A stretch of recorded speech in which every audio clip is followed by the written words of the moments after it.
এই hello and WhatsApp guys, কি অবস্থা সবার? আশা করি সবাই ভালো আছো।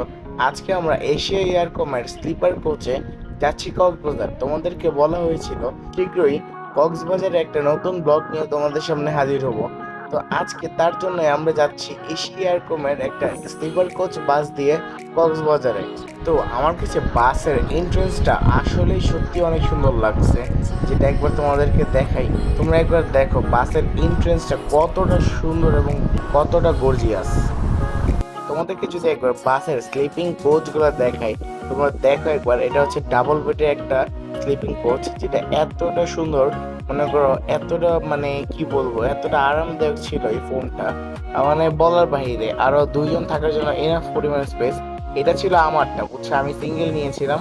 আর এই সাইডে আমি বসে আছে, এটা ছিল আমার সিঙ্গেল বেড। তো বেশি কথা না বাড়িয়ে আমি সাথে সাথে উঠে গেলাম আমার বেডটায়, বুঝছো।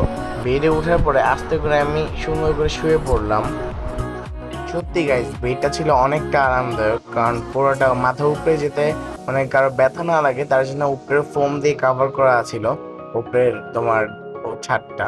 তো আমার মাথা মানে গরম একটুও লাগতেছিল না, আরো মনে করো ঠান্ডায় পুরো আমার শরীর জমে যাচ্ছিল। আমি তার জন্য মনে করো কাঁথা নিয়ে নিলাম। দেখো ভেতরে স্পেসটা কিন্তু মোটামুটি অনেকটা বড়। আমি ভালো মতো এঁটে গেছিলাম, মনে করো আমি অনেকটা লম্বা, তো তাও আমার পা এঁটে গেছিল, কোনো সমস্যা নাই। আবার দেখলাম যে আমার সাইডে কাঁচটা ভাঙা, বুঝছো। এটা দেখে একটু আপসেট হয়ে গেলাম, ভয় লাগতেছিল। বাট তাও মনে করো দেখো আমি এখন উঠা বললো, অমির সাথে আমার আম্মু যাচ্ছে। তো এখন দেখো এখানে আবার আরেকটা ব্লগার দেখলাম ভিডিও করতেছিল। তো এখন দেখো তোমরা একবার, আমরা তো যেহেতু ওপরের সাইডে নিয়েছিলাম, আপার সাইডে নিয়েছিলাম, তাই মোটামুটি অনেকটা ওপরে ছিল। স্লিপার কোচে মোটামুটি প্রায় নিচটা থেকে ও আপার কোচটা অনেকটা ওপরে, বুঝছো। তো এই জিনিসটা ভালো লাগছে, মানে মাথাটা মানে বসলেও তুমি বসতে পারবে, কোনো সমস্যা হয় নাই আমার স্লিপার কোচে শোয়ার পরে। তো গাইস, আমার সিটটা তোমাদেরকে একটু ভালো মতো দেখাই। এখানে দেখো সুইচ আছে লাইট অন অফ করার জন্য, আর এখানে দুইটা চার্জিং পোর্ট আছে, যেটা দিয়ে আমি আমার পাওয়ার ব্যাঙ্কটা চার্জ দিয়ে নিচ্ছিলাম, আর যেটা খুবই তাড়াতাড়ি চার্জ হচ্ছিল, যা বলার বাইরে। আর ওপরে দেখছো এটা হলো এসির সাইডটা, এখানে দুইটা এসি পয়েন্ট আছে। তুমি একটা পায়ের দিকে নিজে মুভ করতে পারবে, একটা মাথার দিকে মুভ করতে পারবা, আবার চাইলে বন্ধও রাখতে পারবা, কোনো সমস্যা নেই।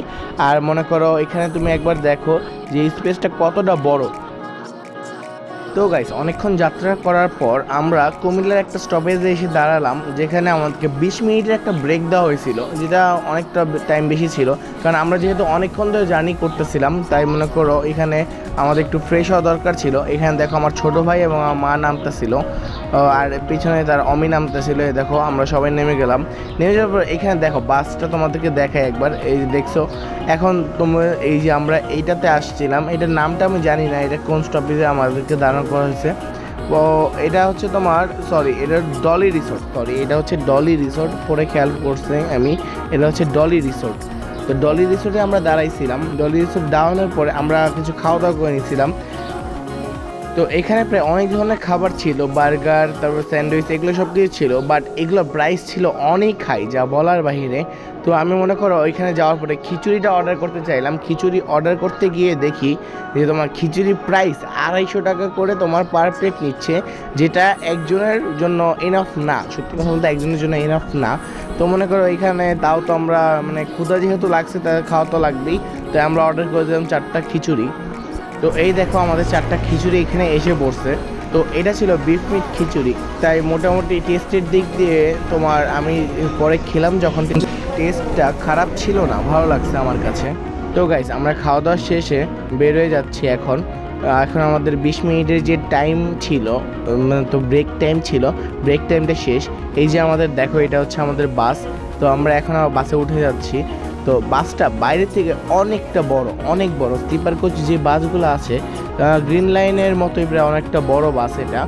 তার জন্য মনে করো এই বাসের ভেতরে মানে এতটা মনে করো গ্যাদারিং হয় না, মোটামুটি বড় আছে বাসটা।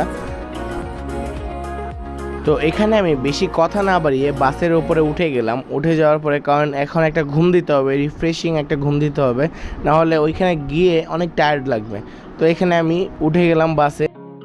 তো গাইজ আমি ঘুম থেকে উঠে পর্দাটা সরিয়ে দেখি যে সকাল প্রায় হয়ে গেছে, মানে সকাল বলতে গেলে হয়ে গেছে, সকাল হয়ে গেছে। তো ভাবলাম আমরা প্রায় এসে গেছি। তখন আমাকে অমি বলতেছে, না বন্ধু আরও প্রায় 2-3 ঘন্টা রাস্তা বাকি আছে। তো মনে করো আসলে মানে আরও 2-3 ঘন্টা শুনে আমি অনেকটা আপসেট হয়ে গেছিলাম, কারণ অনেকটা জার্নি গাইজ, এতটা কষ্ট যা বলার বাইরে। তো গেছে অল্প কিছু সময়ের মধ্যে আমি সামনে চলে গেলাম। সামনে এসে তোমাদেরকে ভিডিওটা করে দেখাচ্ছি।